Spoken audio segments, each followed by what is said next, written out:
Hello everyone. Before we start, make sure to like and subscribe to the channel and leave a comment with where you're from and what time you're watching. That way, YouTube will keep showing you stories just like this one. Now, let's begin. I was 27 when it happened, 2016 to be exact. Back then, I lived in a small 2-bedroom apartment in Charlotte, North Carolina. It wasn't fancy by any stretch. The paint on the window frames was flaking like dry skin.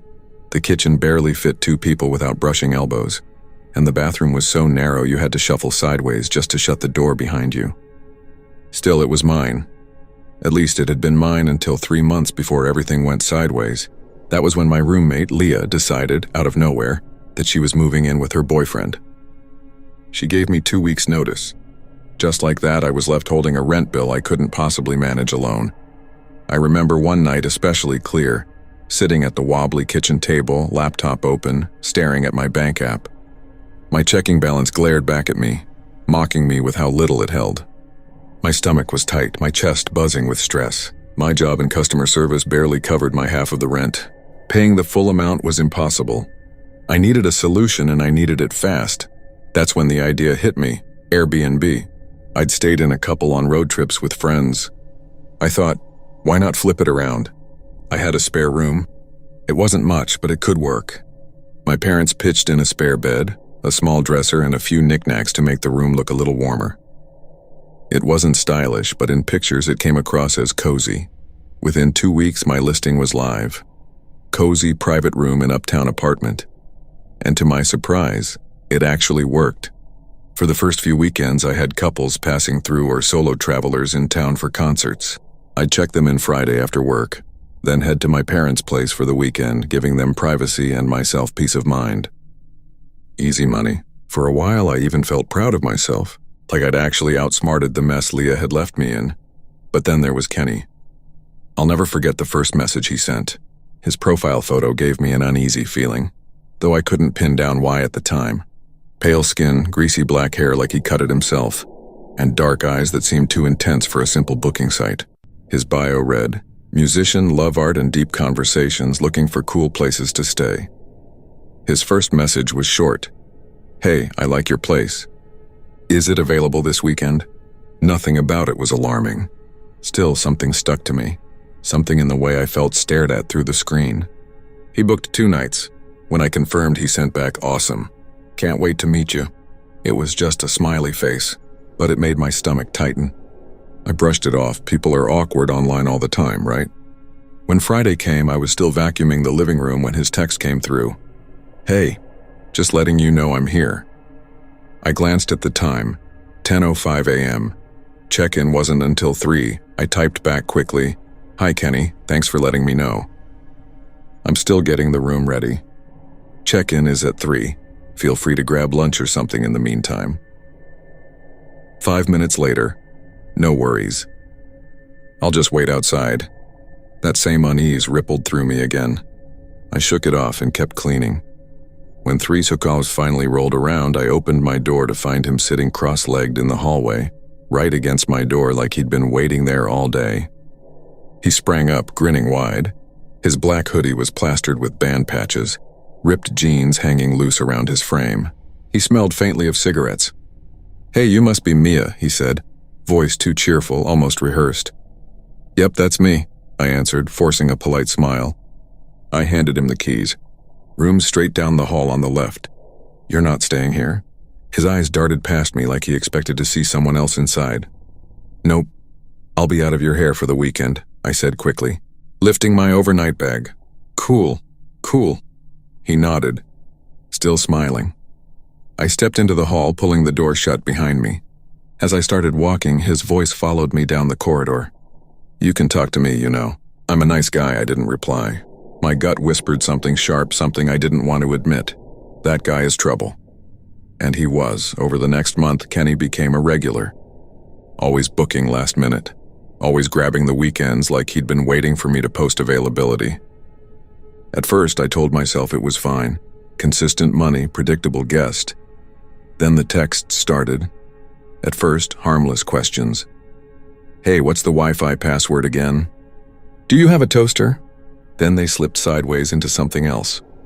What kind of soap do you use in the shower? Which bed do you sleep on? I stopped answering after that. I kept telling myself Kenny was just awkward. Maybe lonely. That's what I clung to whenever his texts made my skin crawl. But deep down I knew better. I even started making excuses to my parents for why I didn't want to keep renting out the spare room. Every time I swore I'd stop. And then rent would come due and I'd cave. Money over safety. The first time I heard it, I was half asleep. A faint creak like someone putting weight on the hallway floorboards. My eyes flew open. My heart was instantly pounding, that primal alarm bell in my chest screaming, "Wrong." I lived alone. I sat up, straining to listen. Nothing. Just silence. Then, a soft thud from the kitchen. I grabbed the heaviest thing within reach, a big metal flashlight, and crept toward the sound. The apartment was pitch black, shadows stretching long across the floor from the faint streetlight outside. The front door was still locked. Nothing out of place. Old buildings, I muttered to myself. They make noises. I went back to bed, but it didn't stop. Sometimes it was that same creak, slow and deliberate like footsteps. Other times it was a soft door hinge groaning somewhere in the dark. Once I could swear I heard breathing, right outside my bedroom door.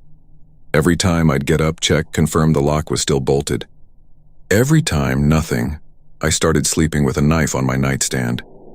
Finally, one weekend, I decided to stop hosting altogether. I blocked my Airbnb calendar, told my parents I needed some quiet time to myself, and stayed home. For the first time in weeks, I let myself exhale. No guests, no texts, no strangers. Just me. That peace lasted until Sunday night. I had just gotten back from the grocery store.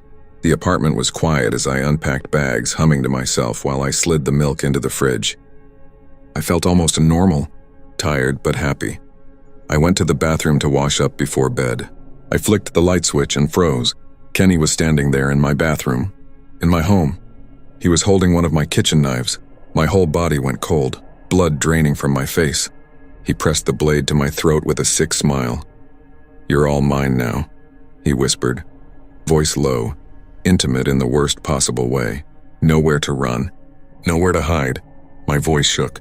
"Kenny, please. You can stay here if you want, just don't do this." His expression twisted into something darker. "Don't bargain with me." He shoved me back step by step. "I'm going to get exactly what I want."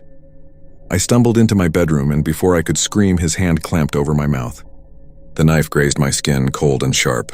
My body went rigid. The next minutes were a blur of terror and suffocating helplessness.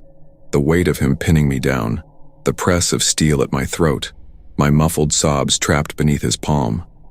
Minutes felt like hours, stretching into something endless and unbearable.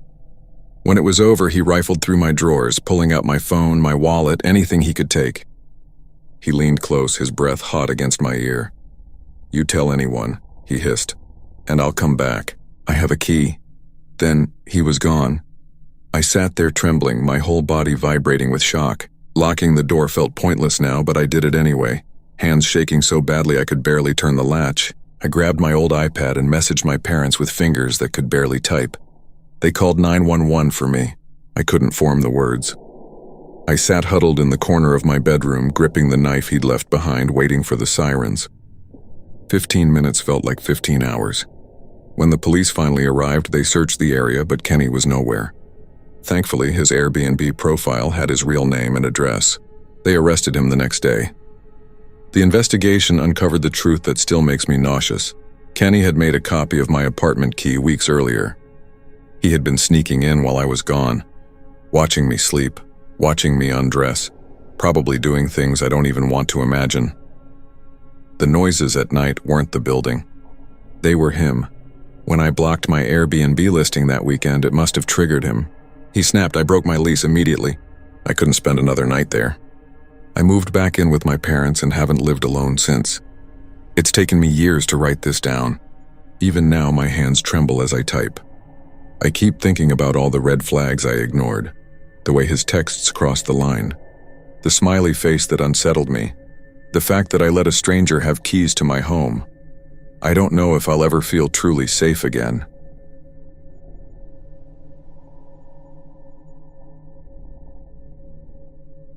I never used to be the type of person who double-checked reviews.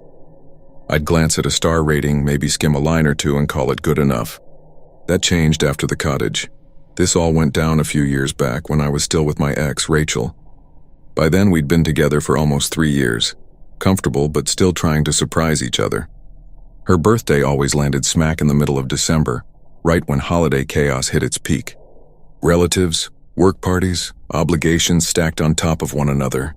I thought I'd be clever and pull her out of all that. Just a couple of quiet days, just us. Something low-key but thoughtful. The kind of gesture that says, I see you. I'm paying attention. Rachel was teaching then, and I was freelancing as a graphic designer, which meant for once our schedules actually lined up. It felt like a rare chance to do something that mattered. I didn't grow up with fancy trips or even weekend getaways, so booking a place felt like this grown-up way of proving I could make the effort, that I wanted to. The plan had been simple. A boutique hotel in Vermont, something with a fireplace and good sheets, remote but not impossible to get to from Boston. But I waited too long. By the second week of December, every room was gone or going for prices that made my stomach turn. Even grimy motels had jacked up their rates. That's how I ended up doom-scrolling Airbnb at midnight, frustrated, when I stumbled across a listing near some little town in New Hampshire called Whitlow Pines. I'd never heard of it. The house was 3 stories, wooden, built in that faux rustic style. The pictures made it look a little tired, but not awful. Old rugs, mismatched furniture, a wraparound porch half buried in snow. Out of desperation, I clicked. Only 2 reviews. One described it as peaceful but strange. The other just slapped 2 stars and said nothing at all. Not exactly confidence-inspiring, but I convinced myself it might be one of those overlooked gems, something that looked worse online than in person. The host's name was Edgar. His profile picture was this dim, off-angle selfie, balding, pale-eyed, grin pulled tight like a smoker trying to be friendly. His bio said he was a retired woodworker who valued solitude and promised guests would hardly know he was around. That line stuck with me, but at the time I brushed it off. When I showed Rachel, she wrinkled her nose at first. But the porch, the tall evergreens weighed down with snow, that won her over. She leaned into that cottagecore aesthetic. Seeing her light up like that made me believe I'd made the right call. We left Boston on the morning of December 21st, beating the traffic. The drive stretched out quiet, the kind of quiet where you keep turning the radio up then down again because neither feels right. Whitlow Pines didn't even register on Google Maps. Edgar had to email me raw GPS coordinates, which I punched into the car's system. The closer we got, the more the road narrowed. Pavement giving way to gravel, then to rutted dirt. Snow clung to the ground in uneven patches, like the forest hadn't fully made up its mind about winter. The trees pressed in close, branches nodding overhead so that light only came through in thin, cold shards. It was beautiful, sure, but the silence was thick enough that my ears buzzed. We rolled up just after 3. The house loomed bigger than I'd expected, but not in a comforting way. It leaned slightly. Weathered wood gone gray with age. Tall windows that looked too narrow, too watchful. The roof pitched steep and the stone chimney seemed unused, like it had given up years ago. The driveway stretched behind us into nothing. No neighbors, no lamps, just trees swallowing the road. Edgar was already waiting on the porch. He was smaller than I imagined, maybe 5'5", shoulders bent in on themselves, bundled in an old flannel coat. His face was drawn tight, skin pale from too many winters alone. He didn't smile, only nodded as we climbed out of the car. "You're Rachel and Tyler?" His voice rasped like sandpaper dragged over wood. "Yeah, that's us," I said, putting on a friendly tone. "Thanks for having us." He fished a brass key out of his pocket, pressed it into my palm, and gestured toward the door. "I've got a workshop out back. You won't even know I'm here. I'm good at keeping out of the way." The phrasing made my shoulders twitch, but I forced a smile. "We appreciate it." Inside, the air smelled like pine layered over dust. The first floor was open, hardwood floors that complained with every step, a fireplace that hadn't seen flames in ages, a kitchen stuck somewhere in the 80s. Upstairs, 2 bedrooms weighted with mismatched quilts, and above that, an empty loft where cold air seemed to pool. Rachel spun in a slow circle, her boots clicking against the creaky boards. "This is perfect," she said, grinning, her breath fogging faintly in the chilly air. And just like that, she'd fallen for it. Rachel wandered around the house with her phone out, snapping photos of everything. The narrow staircase, the crooked banister, the antique coat rack leaning against the wall. She even stopped to take a picture of the old clawfoot tub in the upstairs bathroom. For a second it felt kind of charming, like she was seeing the beauty in all the flaws I'd overlooked. Then she paused. Her smile faded. "Tyler? Look." I followed her gaze and realized what she meant. None of the windows had curtains. Not a single one. Every room had a bare pane of glass staring out into the trees. Curtain rods were still mounted above them, the little brackets empty like they'd once held drapes. But now nothing. Just glass. Just the forest staring back. Even the bathroom window above the tub was naked, a wide, clear view to anyone or anything outside. Rachel wrinkled her nose. "That's kinda creepy, don't you think?" "Yeah, it's weird," I admitted, trying to keep my voice casual but feeling my skin crawl. "It's like this place was designed to be watched." I pulled out my phone and messaged Edgar through the app. "Hey, quick question. Any reason there aren't curtains on the windows?" He responded within minutes, "Don't worry. No one out here but squirrels. Besides, the trees block most of the light." I stared at the reply, unsettled. His reassurance didn't help at all. It made things worse. I didn't tell Rachel how uneasy it made me feel. It was her birthday trip and I wasn't about to kill the mood. "Come on," I said, forcing a grin. "Let's open the wine, light the fireplace, pretend we're in some cheesy Hallmark movie." She smiled at that, so we did. We spent the evening drinking, watching old Christmas movies, playing cards on the rug. For a while it was warm, cozy even, like the house might not be so bad after all. But every time I caught sight of those dark windows, my eyes searched for a shape, a silhouette, something that didn't belong. Around 2 a.m., I finally drifted off with Rachel curled against me. The house was too still, the kind of stillness that keeps your brain alert long after your body wants sleep. I lay awake staring at the ceiling, fighting that prickling sense of being observed. Eventually, I must have passed out. The buzzing woke me. My phone vibrating on the nightstand, blinking at the screen. I saw dozens of Airbnb notifications. My heart skipped. Spam? A glitch? But the top message froze me in place. "Urgent. Please gather your belongings and leave the property immediately. Do not alert the host. Leave as quietly as possible. We will explain once you are safe." My blood went cold. I sat up, phone shaking in my hand. "Rachel," I whispered, nudging her shoulder. "Raw, baby, wake up." "We need to go," she groaned, eyes half shut. "What? Why?" "Something's wrong. Airbnb just told us to leave. Now, and not to tell the host." Her expression shifted instantly. She froze, her gaze locked on something behind me. The color drained from her face. Her mouth opened, but no words came out. Then she screamed, a raw animal sound that jolted me upright. "There's someone in the window," she cried, pointing. I spun around, and there he was. Edgar. His face pressed against the glass, pale and stretched in the dark, his hands cupped around his eyes. He was grinning. Watching us, adrenaline hit me like a lightning strike. I grabbed the lamp from the nightstand and slammed my fist against the glass. "Get the hell out of here! I'm calling the cops." He didn't move, didn't flinch. He just stared, his eyes wide and unblinking, his breath fogging up the window pane. "Pack!" I barked at Rachel. My voice sounded foreign. Too loud, too sharp. She was already shoving clothes into our bags with trembling hands.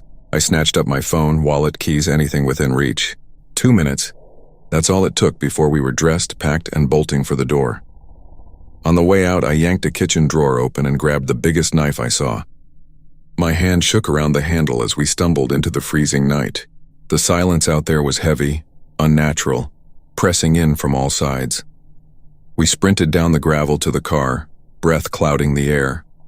Tossed our bags in the back seat, fumbling with the locks. That's when I heard it, a thud behind me. Then, smack. A hand against the driver's side window. I spun. Edgar's face was inches from mine, his palm flat against the glass. His eyes bore into me, wide and frantic, his smile twisted. I screamed, jammed the car into gear, and slammed my foot down. Gravel spat behind us as we shot down the pitch-black road. My heart hammered so violently it felt like it might split my ribs. We didn't stop until we hit the highway 20 minutes later, headlights of passing trucks finally breaking the darkness. Rachel sat shaking beside me, gripping her knees to her chest. I was running purely on adrenaline, hands welded to the wheel. She filed the complaint on her phone before we even crossed into Massachusetts. Airbnb's response was cold, clinical. We apologize for the inconvenience. The host's account has been permanently suspended due to multiple serious violations of policy. That was it. No details, no explanation, just a corporate shrug. They hinted that several guests had reported incidents over the past year, and that our stay had coincided with the exact moment they'd finally decided to act. I still don't know what they found, but I think about that house sometimes. The naked windows, the way he watched us, and I wonder how many people before us had woken up to find Edgar staring through the glass. How many never got the chance to leave?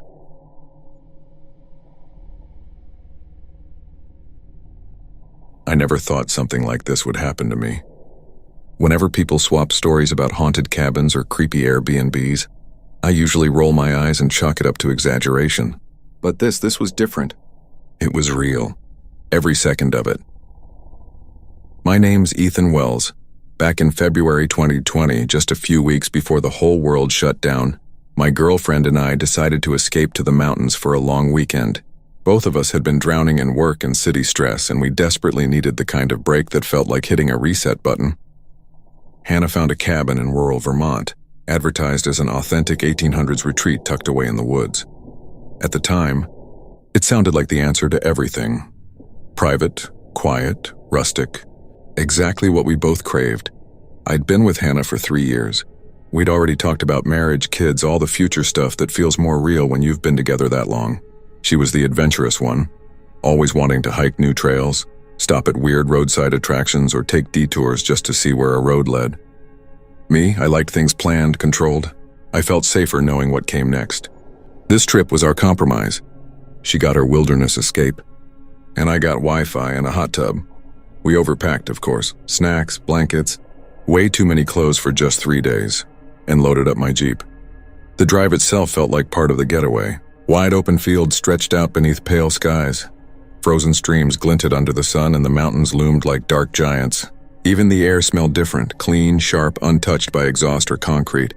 Hannah leaned out the window at one point, laughing as the cold air whipped her hair everywhere. "Ethan, you have to admit this is better than sitting in our shoebox apartment all weekend."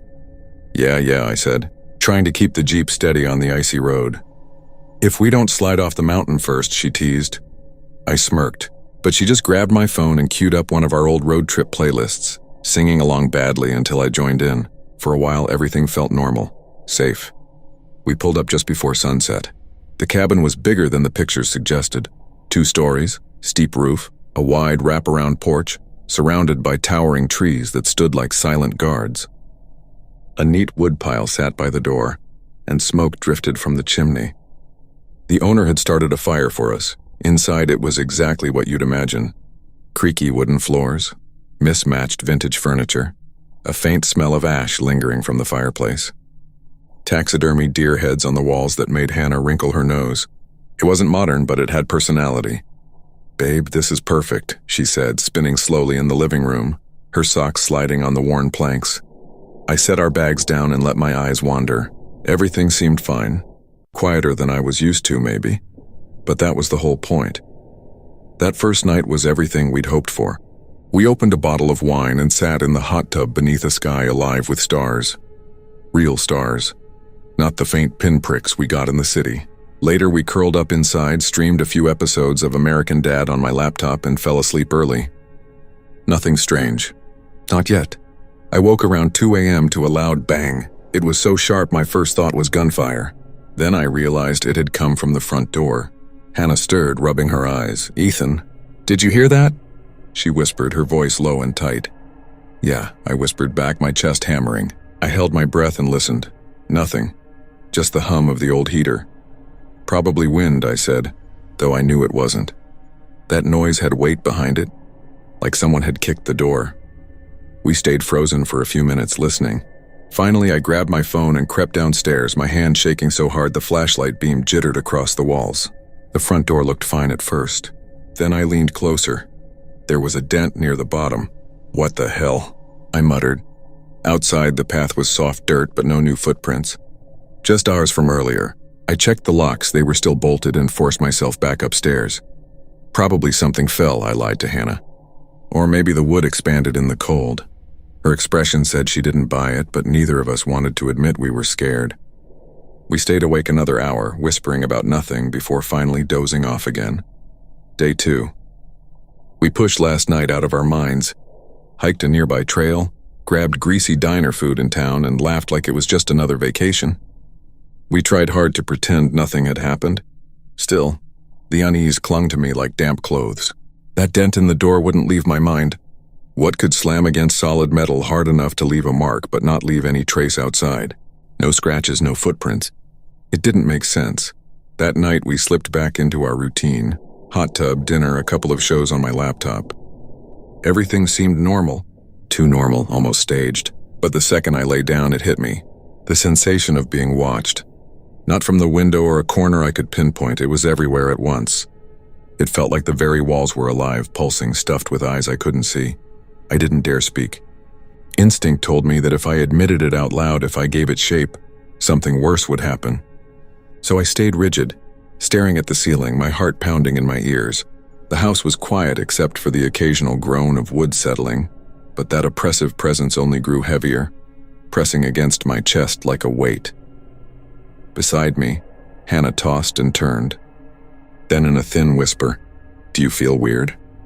"Just tired," I lied, swallowing hard. I didn't move, didn't get up to use the bathroom, barely even blinked.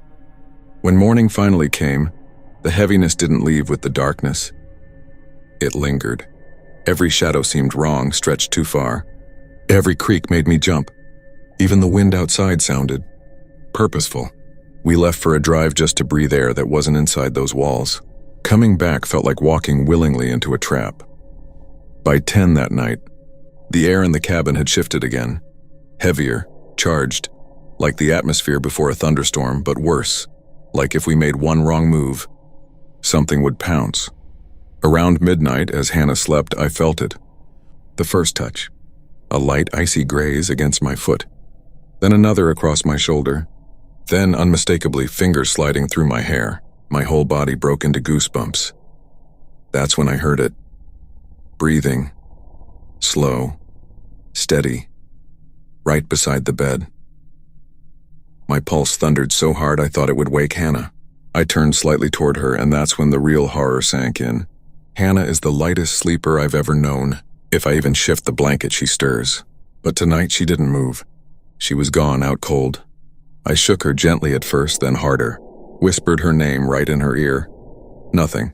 It was like she'd been drugged. Meanwhile, the noises started downstairs. Furniture scraping, chairs dragging across wood, a rhythm to it like people moving around a table preparing for a dinner party. Then came the footsteps. Dozens of them. Some heavy, some light, pounding up the staircase. I grabbed my phone, ready to call 911, but the screen mocked me. No signal. Of course, by 2:30 a.m., I made the decision to leave. But the stairs were narrow and steep. If I tried to carry Hannah, I risked dropping her. So I sat there instead, paralyzed, forcing myself to endure every phantom touch that returned again and again, brushing my skin, tugging lightly at my clothes, stroking my hair like I was prey. Finally, sunlight bled through the window, and just like that, everything stopped. The air lifted. The heaviness evaporated. I shook Hannah hard this time, almost frantic. She gasped awake instantly, blinking in confusion. "Ethan, why are you dressed?" "What's going on?" "Pack your stuff, now." Something in my tone must have told her not to argue. She didn't ask another question. We threw everything into the Jeep. No breakfast, no coffee, not even a glance behind us, and peeled out of there. Only once we'd driven 20 miles away did either of us speak. Hannah's voice was quiet, shaking. She admitted she'd felt the same dread the first 2 nights, that suffocating pressure. But the third night, she remembered nothing. Just blinking, and suddenly it was morning. No dreams, no tossing, just blackness. I don't know what was in that house. I don't want to know. All I know is it didn't want us there. And whatever it wasn't human. When the rental site asked for a review, I gave it 5 stars. Why? Because hosts can review guests too. And the last thing I wanted was to get blacklisted from every rental in the region. So I typed out something meaningless like, "Lovely rustic cabin, very peaceful." But I'll never forget. The dent in the door, the phantom hands, That suffocating awareness that we were never ever alone.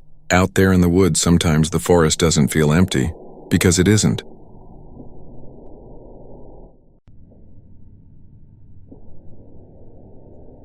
I never thought a simple weekend trip could leave scars that still follow me. Whenever I share this story, most people don't take me seriously. They smirk, tell me I've watched too many horror movies, or just brush it off as an overactive imagination.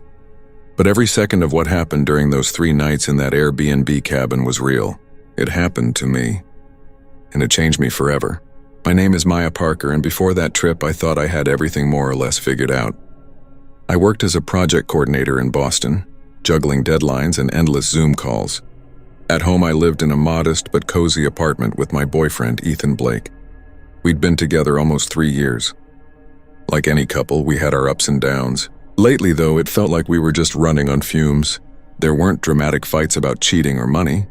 It was worse than that. It was silence. Days passed where the only things we said to each other were reminders about bills or questions like, "Did you pick up milk?" Ethan worked nights as a nurse, dragging himself through brutal 12-hour shifts, while I spent my days drowning in conference rooms and spreadsheets. When we did see each other, we were too exhausted to talk, too drained to even try. I could feel something breaking, quietly and steadily. One night, we sat across from each other in our cramped little kitchen, eating lo mein out of cardboard boxes. The fluorescent light buzzed overhead. He looked like a ghost of himself, hair unkempt, shadows under his eyes. I realized if we didn't do something soon, whatever we had left might not survive. "We need a break," I said, setting down my chopsticks. His eyes flicked up, tired and guarded. "A break?" "Not from each other," I said quickly, leaning forward. "From everything else. Work, stress, the grind. Just a few days. Somewhere quiet. No phones, no emails. Just us." He leaned back in his chair, folding his arms. "And where exactly do you think we're going? It's almost Christmas and I've got a pile of extra shifts lined up. It doesn't have to be far." I pulled out my phone, the listing already open. I'd been looking at it all week, like a secret wish. "Here, look." He took the phone and scrolled through the pictures. A small wooden cabin in rural New Hampshire, surrounded by dense forest, a frozen lake glittering just beyond the tree line. The ad promised peace, privacy, and a stone fireplace. "It looks remote," he said. "That's the point." I smiled, feeling hopeful for the first time in months. 3 nights. Friday to Monday, just us. "We need this, Ethan." He studied the screen for a long moment and then finally nodded. "Okay, let's do it." And for the first time in months, I saw him smile without forcing it. Friday came faster than I expected. We packed our bags, stuffed the car with snacks, extra blankets, and too many sweaters. By noon, we were on the road, music low and conversation minimal. The drive stretched to 3.5 hours, winding deeper into narrow back roads. The further we went, the more the world seemed to fall away, swallowed by bare trees and winter silence. By the time the GPS cheerfully announced, "You have arrived at your destination," the sun was already dipping, casting long skeletal shadows across the woods. For a terrifying second, I thought we were lost. The driveway was nothing but a gravel path buried between dark pines. Then just beyond a bend, the cabin appeared. It looked like something from a snow globe postcard. Small, rustic, smoke curling lazily from the chimney. "Wow," I whispered as we pulled up. The host had left the lights on for us, warm and golden against the gray forest. Inside, the place looked exactly like the photos.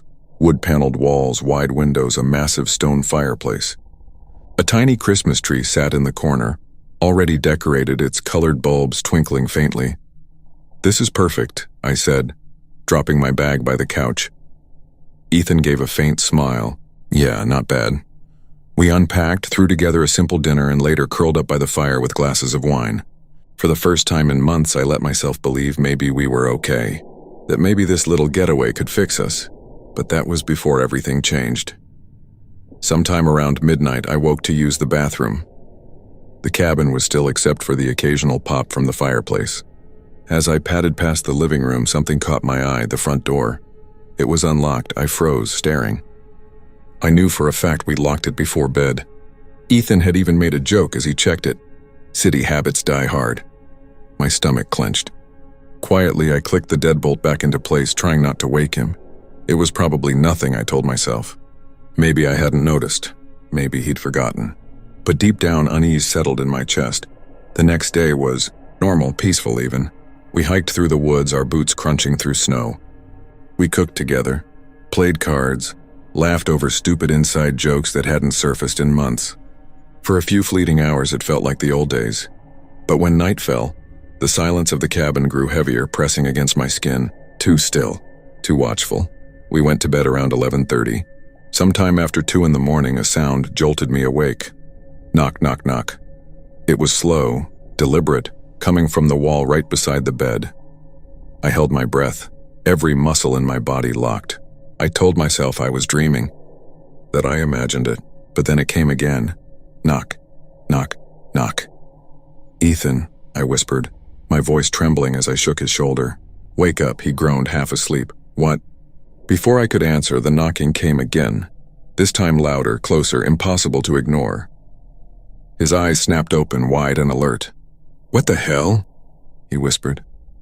We both sat up, staring dumbly at the wall like children afraid of the dark.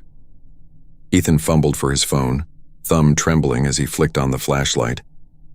The beam washed over the wood-paneled wall. Nothing. Just knots and grain. Then, as if taunting us, the knocking started again. This time it came from the opposite side of the room. My veins went cold like ice spreading under my skin. "Get dressed," Ethan whispered sharply. His voice was tight, controlled, but his hands shook as he pulled on his jacket. We scrambled into our coats, trying not to breathe too loud. The cabin floor creaked under our steps as we crept down the hallway toward the front door. My vision tunneled, every shadow stretching too far. Then, something flickered at the edge of my sight. A quick, jerky movement near the window. I snapped my head toward it so fast my neck twinged, but there was nothing there. Just glass reflecting our pale, frightened faces. When we reached the living room, my stomach dropped so hard I thought I might be sick. The front door wasn't just unlocked. It was wide open, yawning into the night. The fire had nearly burned itself out, and icy air rushed inside, raising goosebumps on my arms. Ethan lunged forward, slamming the door shut. He locked it with fumbling hands, his breath coming fast. "Maya," he whispered hoarsely. "Someone was in here. That's when we saw it, a wet footprint on the wooden floor. Bare, human, we didn't sleep." Not a minute. Instead, we sat on the couch by the dim glow of the fireplace, every light in the cabin blazing. The mugs of coffee in our hands rattled against the saucers because neither of us could stop shaking. Every gust of wind outside, every pop of the wood made us jump. "Should we leave?" I whispered sometime around 4 a.m. My voice sounded small, like it didn't belong to me. Ethan shook his head, eyes fixed on the door. "It's freezing. The roads are black ice and we're in the middle of nowhere.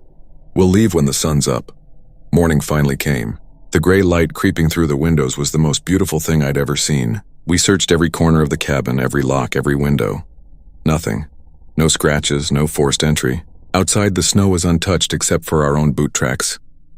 "Maybe it was the wind," Ethan muttered, more to himself than to me. He said it like he was trying to build a wall of logic against the truth. I didn't argue, but I didn't believe it either. That night, the last night, was the worst. It was just after 1:30 when I felt myself drifting off, eyelids heavy, when I heard it. Not knocking this time, whispering, soft, faint, coming from the dark corner of the room. "Ethan," I hissed, shaking him awake. He groaned. "What now?" "Listen," we both held our breath. The whispering grew clearer, closer, like someone crouched right beside the bed, murmuring just under their breath. Then slowly words formed. "Get out." I've never moved so fast in my life. My body acted before my mind caught up. I yanked on my coat, grabbed my phone with trembling hands, didn't even bother with shoes. Ethan was right behind me. We bolted, out the door, down the gravel path, snow biting at our bare feet. We didn't look back. Not until we were in the car, tires spinning on the icy driveway. And then, stupidly, against every instinct screaming not to, I glanced at the cabin. A figure stood in the upstairs window, tall, still, watching us.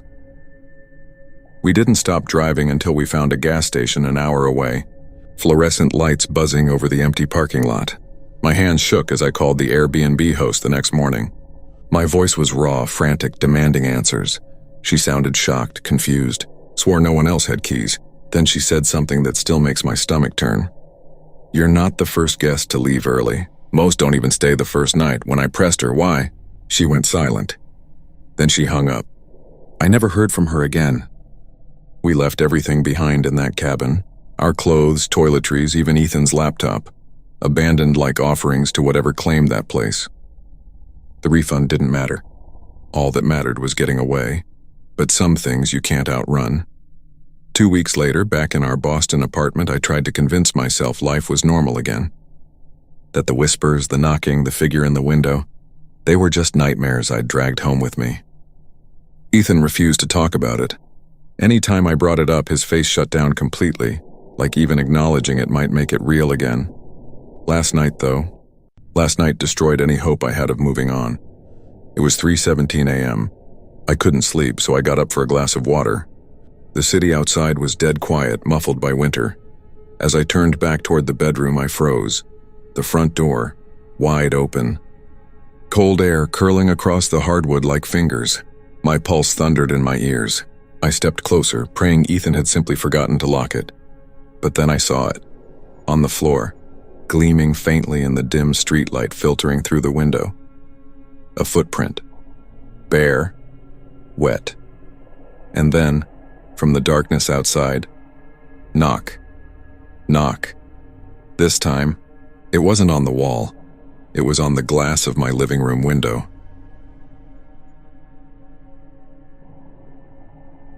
I wasn't even supposed to have that weekend free.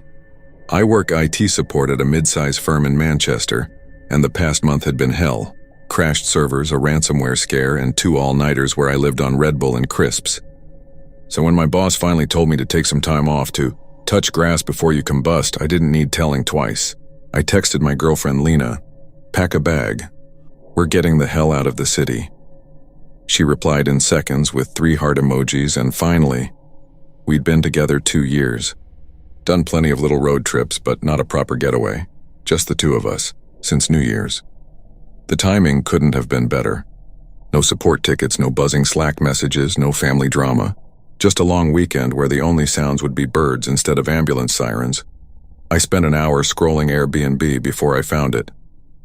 A stone brick cottage just outside the Lake District, tucked against a tree line, remote without being off the grid. The listing had that cozy but slightly isolated vibe Lena loves. The host's name was Howard. His profile picture showed a man in his 60s, smile lines carved deep into his face, eyes that looked both tired and kind. 40+ 5-star reviews. Words like polite and professional and unobtrusive repeated again and again, but one detail caught our attention. In the listing's description, bolded, "Top floor is off limits, locked at all times. Guests may use only the lower 2 floors." Creepy, isn't it? Lena said when I showed her, squinting at Howard's photo. Like, why make it such a point? Probably just junk storage, I said, though it did prickle at me. Still, I'll bring my pocket knife. She rolled her eyes, smiling. Yeah, that'll totally stop the ghost of Howard's attic. We booked it. Friday morning we set off. The drive took 3 hours with 2 stops, one for petrol, another for Greg's sandwiches that were, as always, terrible and addictive. The sky was shockingly clear, the air sharp and cold in a way Manchester never manages. For the first time in weeks, I felt my chest unclench. The cottage was even better than the pictures. It sat at the edge of the woods, gravel crunching under our tires as we pulled up. The porch was wide, the kind you imagine with rocking chairs, and the sun filtered through the trees, making everything smell like pine. Inside, the scent shifted, lavender mixed with old wood. The layout matched the listing perfectly, kitchen, dining, and living room on the ground floor. Upstairs, a bedroom and bathroom, and then another short staircase ending at the locked 3rd-floor door. A bolt and keyhole secured it. Out of habit, I tried the handle. Solid. No big deal, Lena said, already wandering with her phone out, snapping photos of the antique fireplace, the lace curtains, the floral armchairs. That night, we cooked pasta, opened a cheap bottle of wine, and played cards until we were tipsy enough to laugh at everything. Later, we curled up on the sofa, half watching Brooklyn Nine-Nine reruns on Netflix when Lena suddenly hit pause. "Do you hear that?" she whispered. I muted the TV. At first, nothing. Then creak, creak, creak. Faint, rhythmic. like someone pacing across old boards overhead. My stomach tightened. I stood, walked to the bottom of the staircase. "Howard," I called, my voice a little too loud. Silence. We both stared at the locked door above. "Raccoons," I said, trying to make it sound casual. "Or squirrels. Old house noises. Could be anything." But Lena didn't laugh. She hugged her knees tighter and muttered, "Raccoons don't wear shoes." The next morning, I texted Howard. "Hey, heard some creaking upstairs last night. Not a complaint, just checking if anyone's staying up there." His reply came fast. "Nope, just old floorboards settling. Happens all the time. Don't worry, you've got the place to yourselves. Enjoy your stay." I showed Lena. She frowned but didn't argue. We tried to shrug it off. That afternoon we went hiking. Lena took dozens of photos. Tree bark close-ups, wildflowers, the stream glinting through rocks. By the time we returned, the sun was low. We showered, cooked again, then collapsed on the sofa.